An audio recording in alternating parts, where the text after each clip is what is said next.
It's January 21st, 2008. In the dim light of dawn, a tense silence grips a luxurious residence in the bureaucratic neighborhood of Culiacan, the heart of Sinaloa, the epicenter of global drug trafficking. A convoy of military vehicles, no sirens, no lights, glides through the deserted streets. These aren't local cops, not even routine federales. They're the elite of the elite, Mexico's Army Special Forces. A unit trained for surgical strikes to hunt down men who think they're untouchable.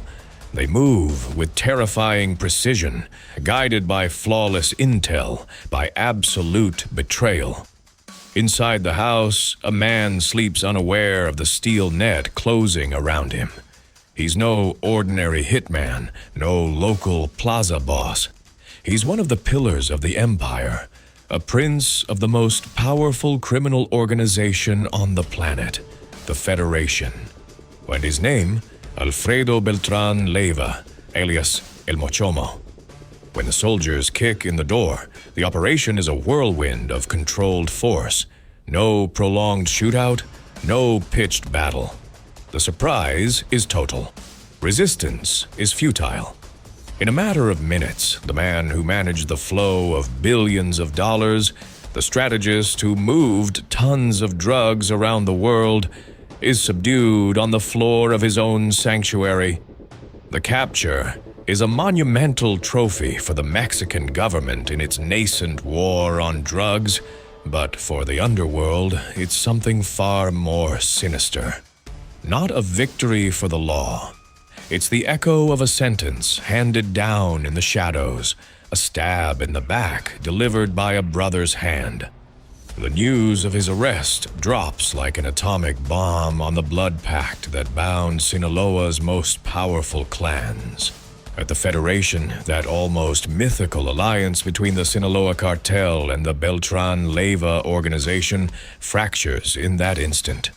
Suspicion, a slow and corrosive poison, floods the veins of the organization.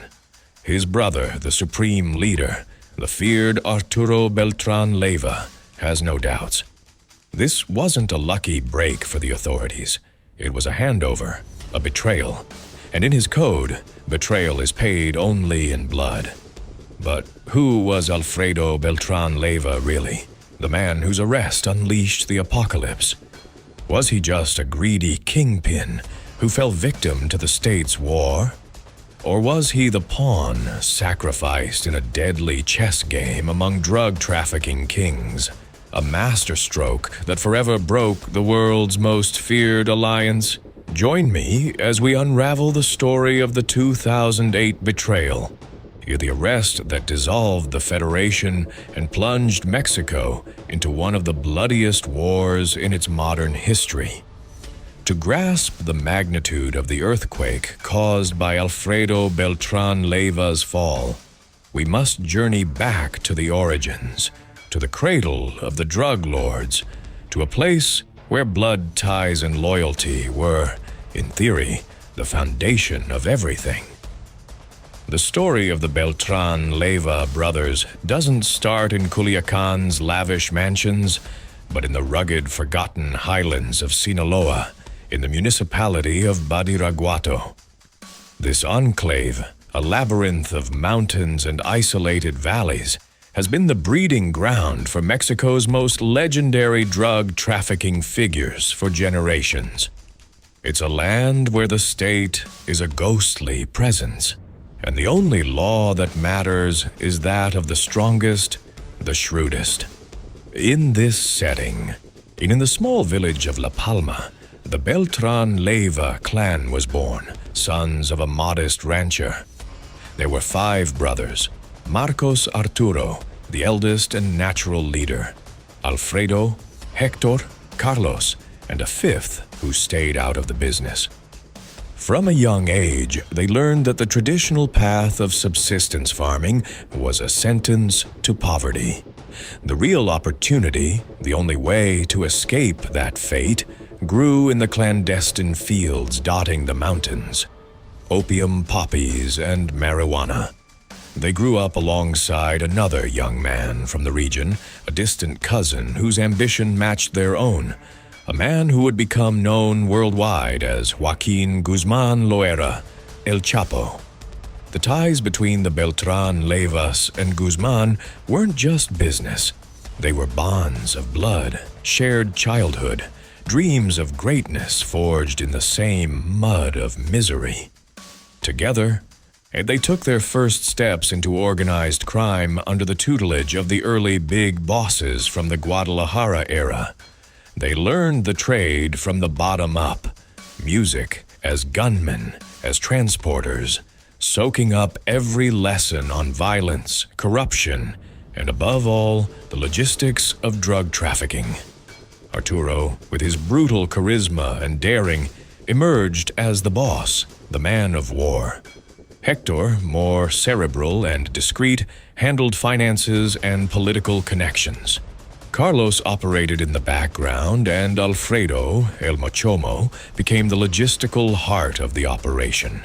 He was the master of details, the guy who made sure shipments arrived, money flowed, and the vast criminal machine ran without a hitch.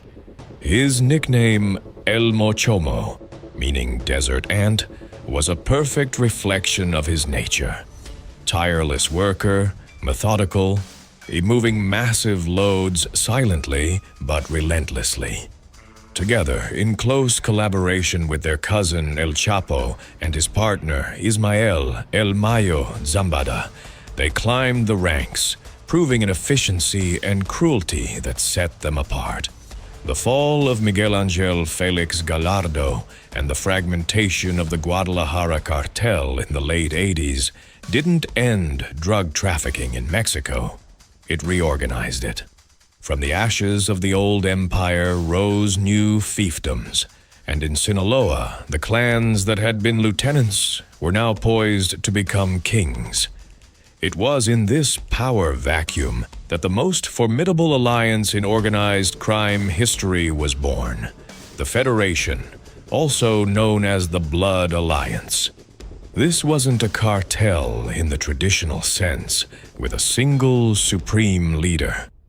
It was a confederation of independent criminal organizations, allied by family ties and a common goal: control the drug flow to the United States and maximize profits through cooperation rather than internal conflict. The pillars of this superstructure were clear.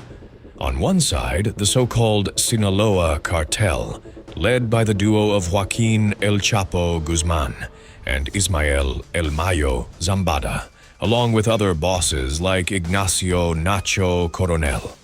On the other, the Beltran Leyva Organization, a family clan with its own structure, its own army of hitmen, and its own roots, but intrinsically linked to Guzman by blood and history. The Federation operated with devastatingly effective business logic. Instead of fighting over plazas or smuggling routes, they shared them. If a Beltran Leyva shipment needed to pass through Mayo's territory, it got through in exchange for a toll or tax. And if El Chapo needed Arturo Beltran's port contacts, they cut a deal. This cooperation let them consolidate near total control over Mexico's Pacific coast, creating a drug corridor stretching from South America to the U.S. border. They bought cocaine in Colombia, transported it by sea, air, and land, and fed it into the world's biggest consumer market with industrial efficiency. The Federation didn't just share routes, they shared intel, weapons, and most importantly, a corruption network that penetrated the highest levels of Mexico's government, military, and police.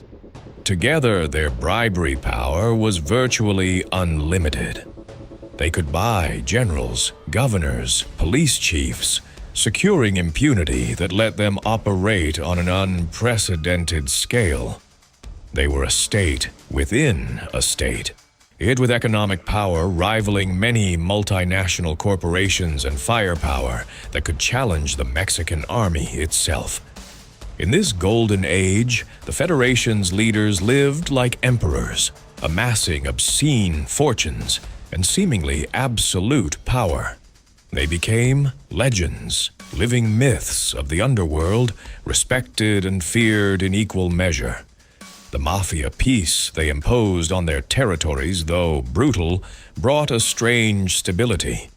Violence was directed, controlled, reserved for external enemies like the Gulf Cartel or the Zetas.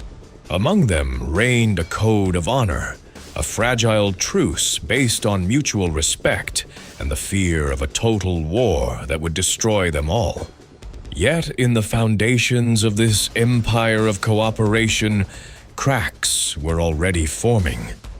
Human ambition is infinite, and paranoia is the constant companion of men who live outside the law. And the very blood that bound them would, in time, become the catalyst for the bitterest betrayal.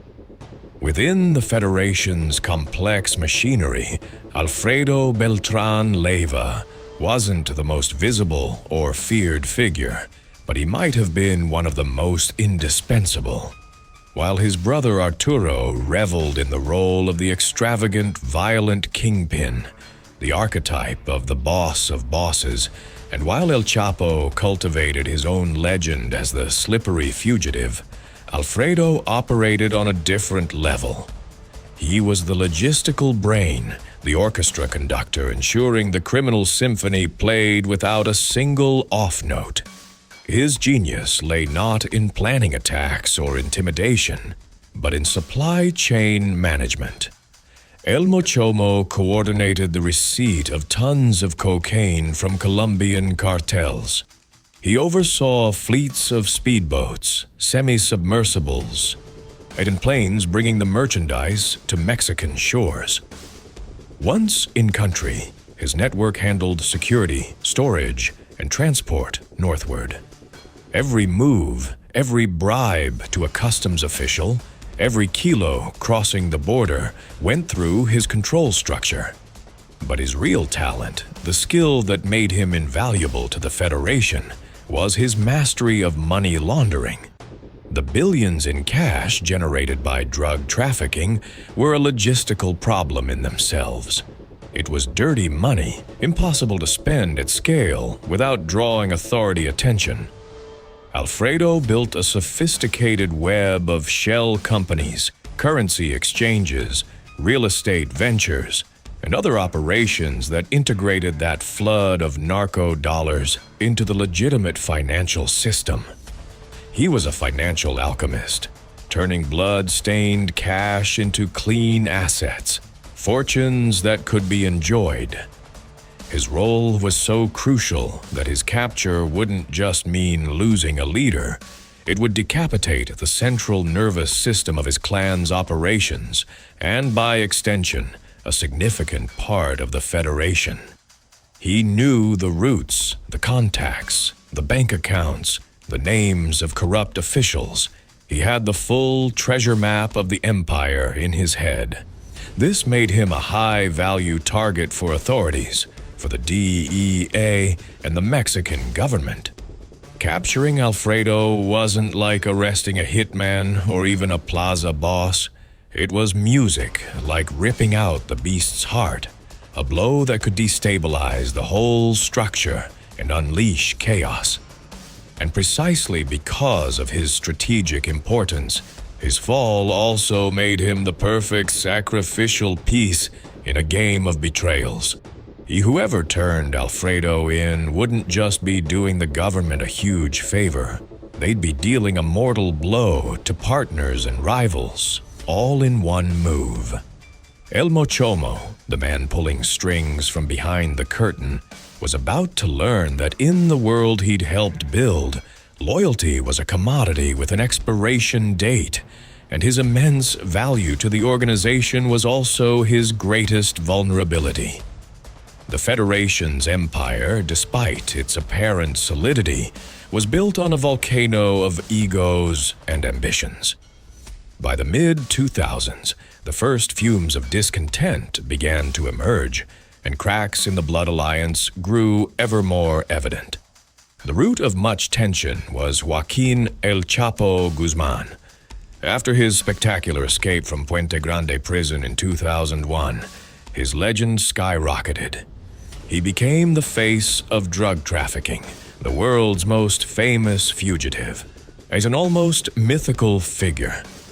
This fame, self-cultivated and amplified by the media, started breeding resentment among his partners, especially Arturo Beltran Leyva. Arturo, who saw himself as the true power in Sinaloa, watched with growing irritation as El Chapo hogged the spotlight and often the credit for joint operations. He felt Guzman was acting more like a supreme leader than an equal partner. Reports surfaced of disputes over drug shipments, profit splits, and control of key territories. El Chapo, with his trademark cunning, began forging alliances and cutting deals that didn't always include his Federation partners. He sought to expand his own power, often at the expense of their trust. Paranoia, always lurking in the underworld, began poisoning the relationship. The Beltran Leyvas suspected El Chapo was making secret deals with the government or enemies, seeking personal advantage. In this atmosphere of distrust, a figure emerged as the conflict's catalyst: Edgar Valdez Villarreal, La Barbie, a U.S. citizen, a former Texas high school football player who'd risen through the ranks to become Arturo Beltran Leyva's head of security and top operator. La Barbie was known for his brutality, but also his flashy lifestyle and charisma. Music. He was fiercely loyal to Arturo, and his growing power within the organization created friction with El Chapo's faction. La Barbie didn't trust Guzman and constantly warned his boss that El Chapo wasn't reliable, that his ambition would lead him to betray his partners to become the sole king. These internal tensions were exacerbated by unprecedented external pressure. In December 2006, Mexico's newly inaugurated president, Felipe Calderón, declared all-out war on the drug cartels, deploying the army to the streets. This new militaristic strategy drastically increased risks for the kingpins. Arrests and seizures multiplied. The government's war forced Federation leaders to be more cautious, to hide more, which in turn fueled paranoia. Communication grew harder, and suspicions bloomed in the silence. Rumors swirled that to ease pressure on himself, some leader might be considering negotiating with authorities, offering a partner's head in exchange for breathing room. In the drug world, this is the ultimate play, the move known as pointing the finger. And on the Federation's chessboard, as with government pressure mounting and internal trust crumbling, all eyes turn to the most valuable pieces. El Mochomo, with his encyclopedic knowledge of operations, was one of those pieces. The question was no longer if the Federation would break, but who would strike first, who would be the betrayer, and who the betrayed. While internal tensions eroded trust within the Federation, an external force, relentless and with near unlimited resources, trained its sights on them. The war on drugs, revitalized under Mexican President Felipe Calderón's administration, wasn't just a local initiative. It was a binational campaign heavily backed and in many ways directed by the U.S. Drug Enforcement Administration, DEA, and other American intelligence agencies. For Washington, the Federation wasn't just Mexico's problem. It was a national security threat. The flood of cocaine hitting U.S. streets came mostly from networks controlled by El Chapo, El Mayo, and the Beltran Leyvas. The violence they generated destabilized a key neighbor and trade partner. Dismantling this criminal superstructure became an absolute priority. The adopted strategy, known as the kingpin strategy, focused on the idea that the most effective way to destroy these hierarchical organizations was to decapitate their leaders. The theory was simple: capture or eliminate the bosses, and the command structure collapses. Internal factions fight for power, and the organization self-destructs. This approach had mixed success in the past, but with the Federation, authorities believed they had a unique opportunity. In the DEA poured massive resources into intelligence gathering, using informants, electronic surveillance, spy planes, and collaboration with trusted Mexican agents to map out the Federation's structure, operations, and leaders in detail. Each major kingpin had a thick file documenting their movements, properties, associates, and weaknesses. Alfredo Beltran Leyva, El Mochomo, quickly stood out as a target of particular strategic importance. While his brother Arturo was the public face and El Chapo the legend, intelligence analysts knew Alfredo was the engine keeping the empire running.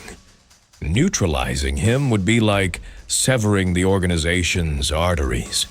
Without his logistical and financial genius, the flow of drugs and money would be severely disrupted.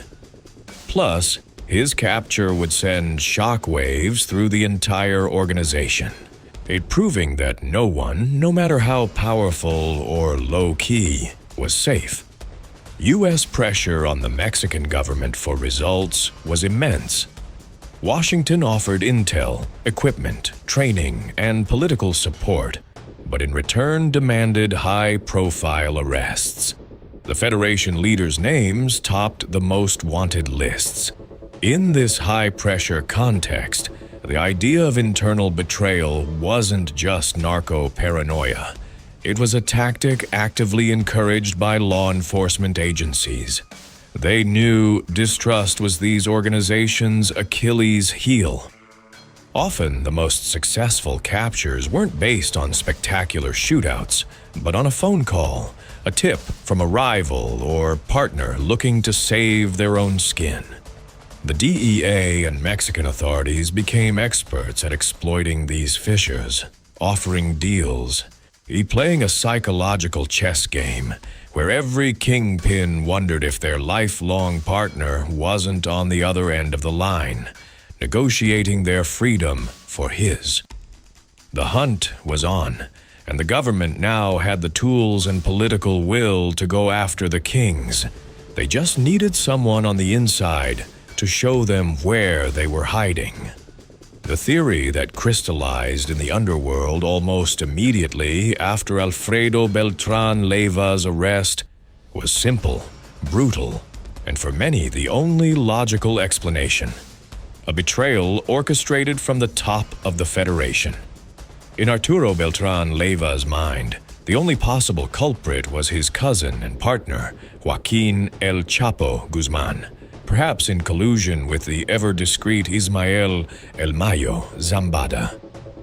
The logic behind this accusation was as cold as a knife's edge. The operation to capture El Mochomo had been executed with surgical precision, a hallmark that, by narco codes, screamed betrayal.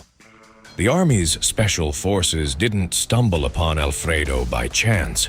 They went straight to his exact location at a moment of vulnerability. That kind of precise, timely info, they argued, couldn't come from a low-level informant or routine surveillance. It had to come from someone in the innermost circle, someone who knew his movements, safe houses, routine, someone like El Chapo. But what would motivate a betrayal of such magnitude, one sure to unleash an apocalyptic war? From the Beltran Leyva's perspective, the motives boiled down to one word: power. El Chapo, with his insatiable ego and desire to be the undisputed leader, he would have seen the Beltran Leyva brothers, and particularly the powerful Arturo, as the last major obstacle to his total hegemony. taking out Alfredo, the clan's operational pillar, would fatally weaken Arturo without needing a direct, open war. It would be a master chess move, using the government as the weapon to eliminate a rival. Plus, by handing over such a high-profile kingpin, El Chapo might have negotiated an unwritten pact with Calderon's government. The logic: I give you one of the big ones, and you ease up on me and my people. It was a classic tactic of deflection, offering a sacrifice to save the king. This theory was bolstered by later events. Rumors and testimonies leaked that in the months before the arrest, the relationship between Guzman and Arturo Beltran had deteriorated to the point of direct confrontation. They argued over control of key plazas and businesses Guzman pursued without his partner's consent. Alfredo's capture would be the culmination of this silent power struggle. Arturo Beltran Leyva's reaction wasn't that of a man weighing evidence. It was that of a brother feeling betrayal in his gut. For him, Alfredo's capture wasn't a defeat. It was a personal insult, a violation of the blood code that founded the Federation.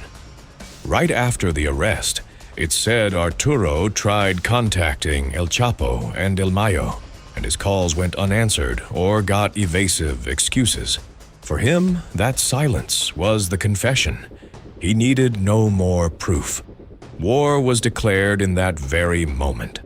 While no irrefutable public proof has ever emerged confirming El Chapo turned Alfredo in the drug world, perception is reality.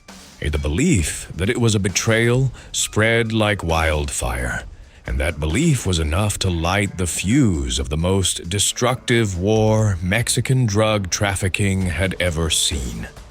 The blood alliance was broken, and blood would now run through the streets of Culiacan and beyond.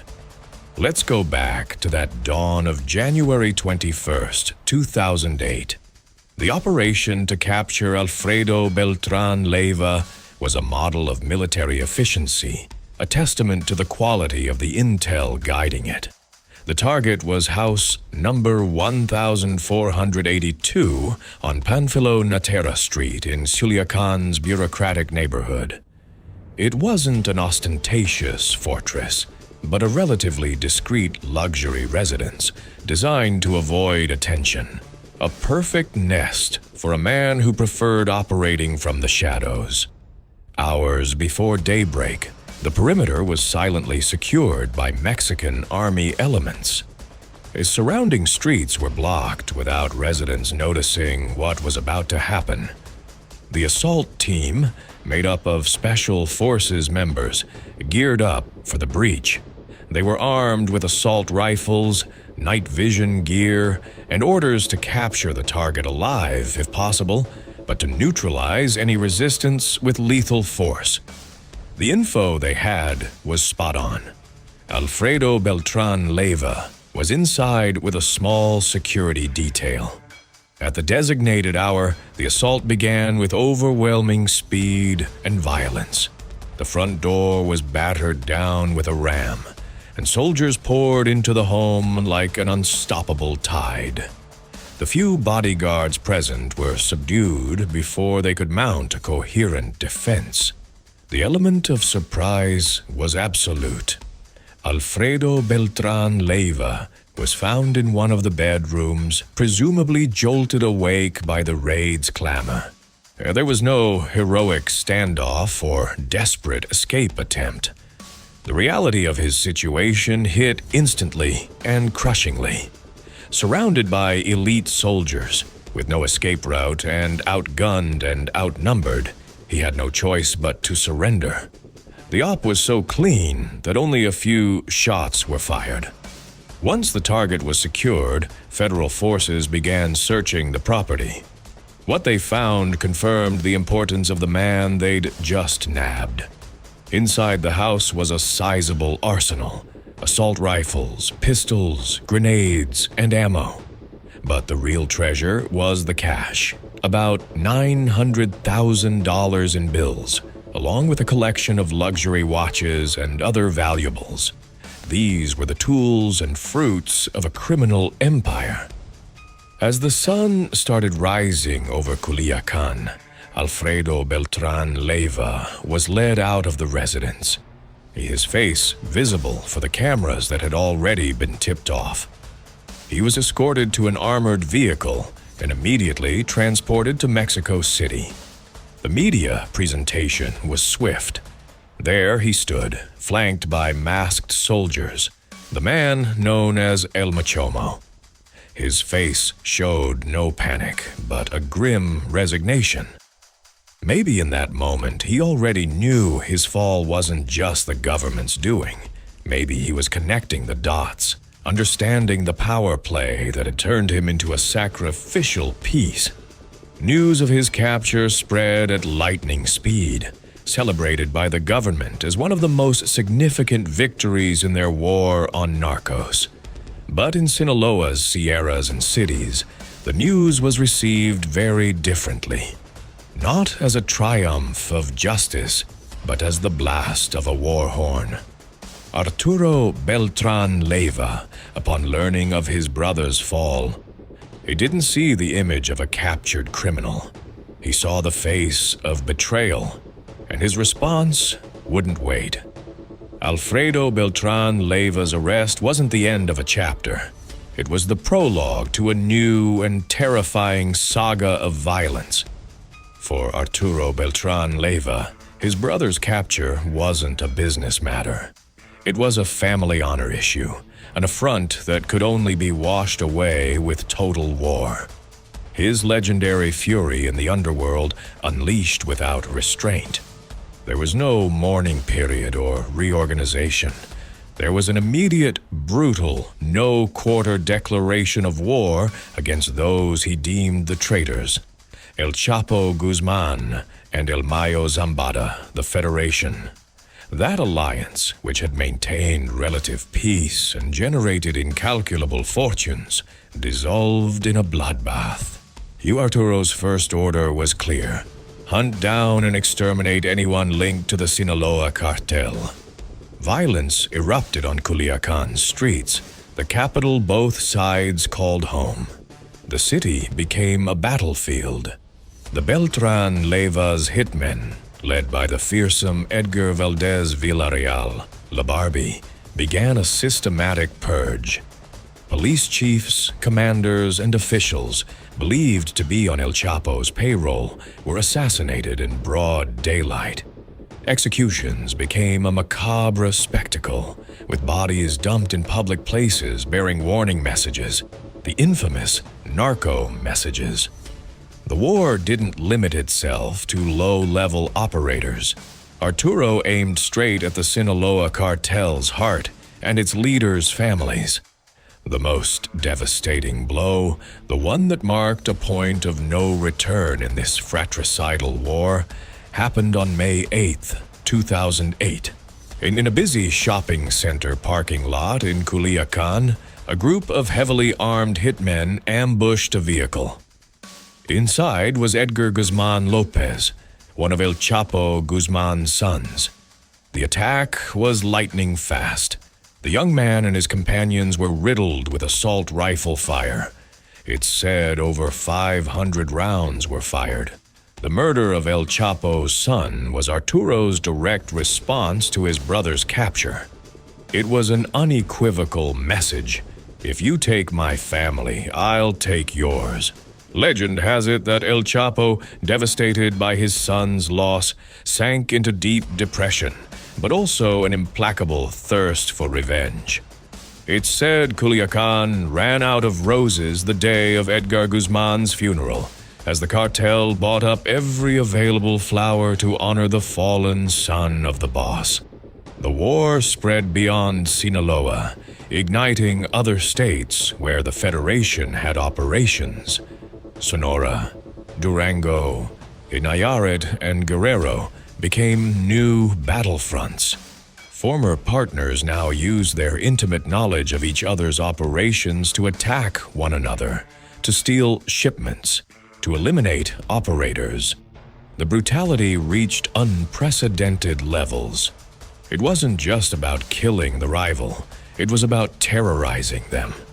Beheadings, tortures, and massacres became commonplace. Mexico plunged into a spiral of violence that left thousands dead in months. Calderon's government, which had hailed Alfredo's capture as a win, suddenly found itself presiding over the worst cartel war in the country's history. Ironically, their strategy of decapitating leaders had worked, but in a way they hadn't foreseen. They'd broken the Federation, but in doing so, they'd unleashed two enraged beasts ready to destroy each other and take the whole country down with them. Here the Federation's rupture and the ensuing war between the Beltran Leyvas and the Sinaloa Cartel completely redrew Mexico's organized crime map. Arturo Beltran Leyva, now in a death struggle against El Chapo and El Mayo's machine, knew he couldn't win alone. The Sinaloa Cartel, despite the hit, remained immensely powerful, with vast resources, an international network, and an army of hitmen. To level the playing field, Arturo made a decision that would prove fatal and intensify violence on a national scale.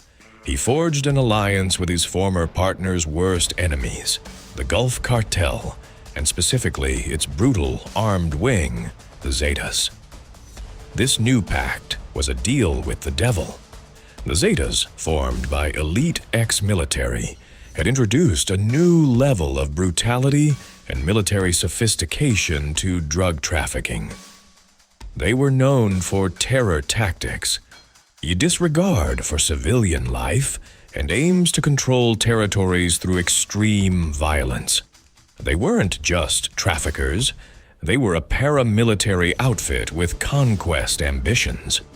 The union of the Beltran Leyva Organization, with its knowledge of Sinaloa routes and corruption networks, and the Zetas' military discipline and capacity for unchecked violence, created a new criminal superpower. Together, they launched a bloody offensive against the Sinaloa Cartel on multiple fronts. The war was no longer a regional conflict confined to the Pacific coast. It became a national conflagration. Cities once relatively peaceful turned into battlegrounds. The Zetas' violence, characterized by beheadings, mass kidnappings, and indiscriminate attacks, spread nationwide. El Chapo Guzman and El Mayo Zambada found themselves fighting a two-front war against the government's offensive on one side and this new, formidable alliance of old partners and worst enemies on the other. The Sinaloa Cartel's response was equally brutal. The war spiraled into atrocities, where each side tried to outdo the other in cruelty. Mexico's homicide rates soared to historic levels. The country sank into fear and chaos, with massacres hitting cities and towns alike. For Arturo Beltran Leyva, allying with the Zetas was a strategic necessity, but also a fatal mistake. By inviting the Zetas into his territories and war, he lost control. The violence became indiscriminate, affecting civilians and drawing even more government and security force attention. Arturo, who called himself the boss of bosses, he became public enemy number one, not just for his drug power, but for the terror wave his new alliance unleashed. The war, which started with a perceived family betrayal, had transformed into a thousand-headed monster. A complex, multifaceted conflict that redrew power lines and left an indelible scar on Mexican society. A wound that still bleeds to this day. The all-out war Arturo Beltran Leyva unleashed came at an immense cost, not just for Mexico, but for his own organization. By declaring war on the Sinaloa Cartel while becoming the Mexican government and DEA's top target, he put himself and his clan in an untenable position. The Beltran Leyva Organization, though formidable, began bleeding out under pressure from a multi-front war. The Sinaloa Cartel, with its near unlimited resources and global network, it withstood the onslaught and counterattacked with devastating force. The government, meanwhile, focused its intelligence and military efforts on dismantling the leadership of the clan they saw as the most violent and destabilizing at the time. The hunt for Arturo Beltran Leyva became an obsession for authorities. El Barbas, or the boss of bosses as he was known, was forced to live on the run, constantly moving between safe houses, surrounded by an ever-shrinking circle of loyal men. Paranoia gripped him, seeing traitors in every shadow. The end came in December 2009. Acting on precise intel, presumably from the DEA, an elite team from Mexico's Navy surrounded a luxury apartment complex in Cuernavaca, Morelos, where Arturo had taken refuge. What followed wasn't an arrest. It was a pitched battle. Arturo and his bodyguards barricaded themselves and returned fire with a barrage of assault rifles and grenades. For hours, the sounds of war echoed through the city, but the Marines' firepower was overwhelming. Finally, on December 16, 2009, Arturo Beltran Leyva was killed in the firefight. His body was displayed by authorities, covered in blood-soaked bills, a macabre image symbolizing the kingpin's fall. Arturo's death was a mortal blow to the organization. Without its charismatic, brutal leader, the clan fragmented. Hector Beltran Leyva, LH, tried to take the reins, but lacked his older brother's leadership and respect.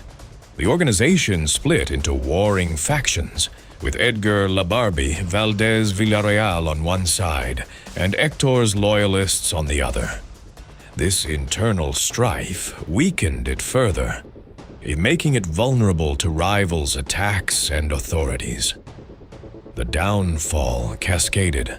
Carlos Beltran Leyva was arrested in late 2009.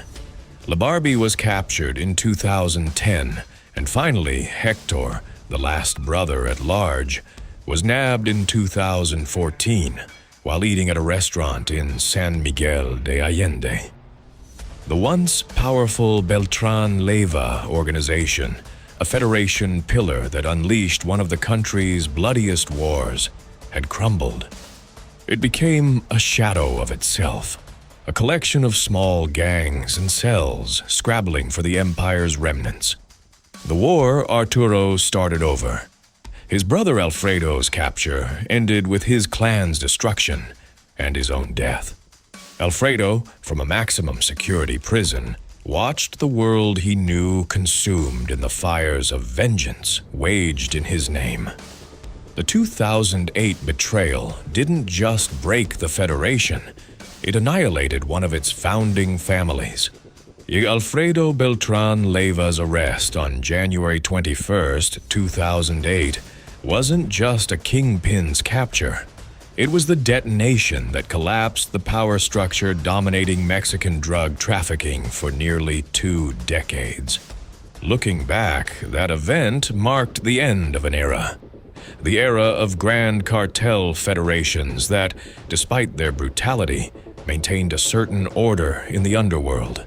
The Blood Alliance's rupture ushered in a new, far more chaotic and bloody phase, the era of balkanization.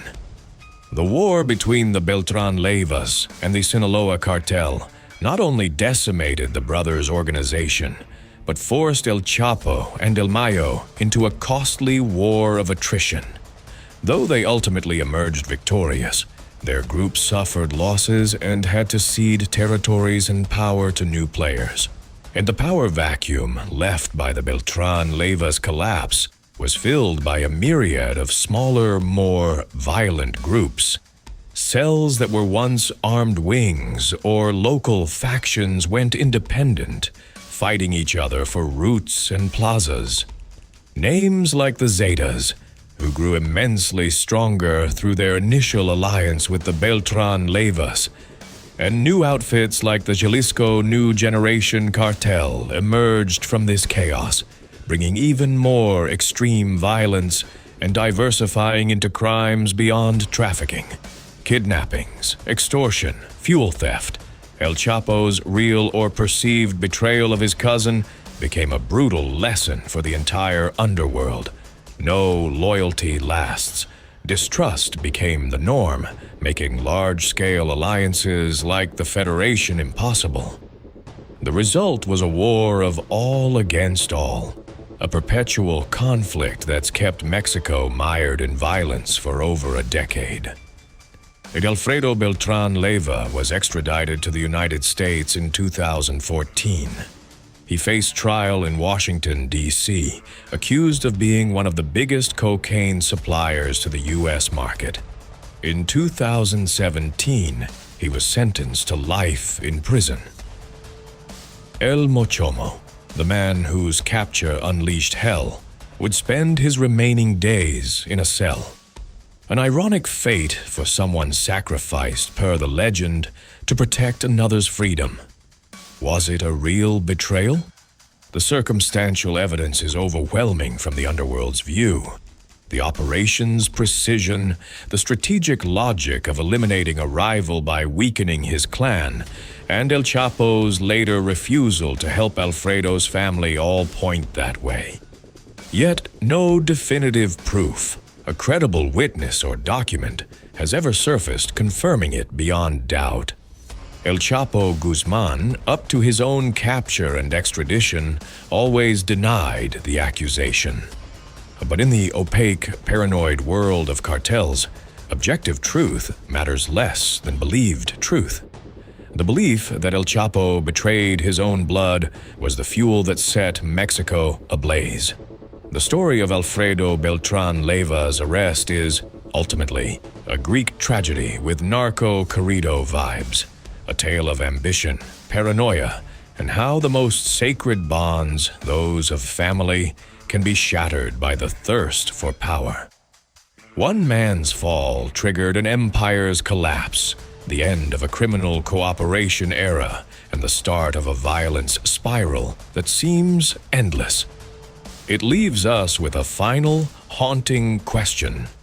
In a world where betrayal is the sharpest tool for survival, is loyalty just a weakness waiting to be exploited, or the last remnant of a code that, once broken, unleashes absolute chaos?